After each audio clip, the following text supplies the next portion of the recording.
think we like to view things from all perspectives, and I get it. Anime and manga often do an amazing job of giving backstory and context for why a villain became a villain. Take Demon Slayer, for example. That show does a crazy good job explaining why the main demon of each arc accepts Muzan's offer of power, eternal life, and becoming a demon. 9 times out of 10, there's always some type of backstory or sad backstory that moves you to feel for the circumstances that demon was subjected to.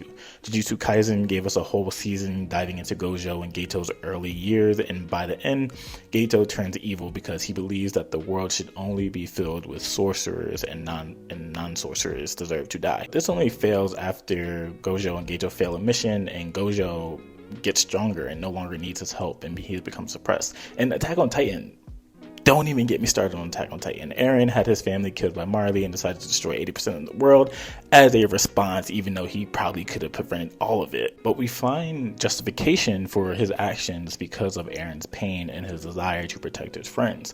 People, honestly, I think are uncomfortable with the idea of real evil, so it becomes easier to imagine that everyone is just a victim of some sort of pain, especially in fictional things. But don't get me wrong, I think it's okay to acknowledge the complexities of different characters. I understand that Japan's depiction of demons is different from what we're used to. All of this makes for a great story, and when there's a clear purpose behind a character doing evil things, it can be compelling. I don't think there needs to be a reason to sympathize or claim they're misunderstood unless the creator is intentionally portraying them that way.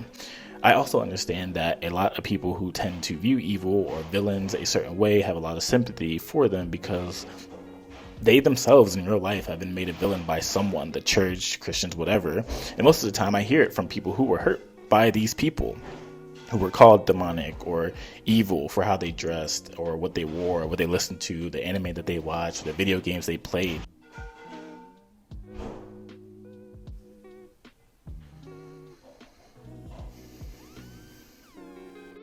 I do want to say this, though, before I go further in this video. I'm sorry that you experienced that. You're not demonic. You are someone made in the image of God, created to be loved and known by the creator of the universe.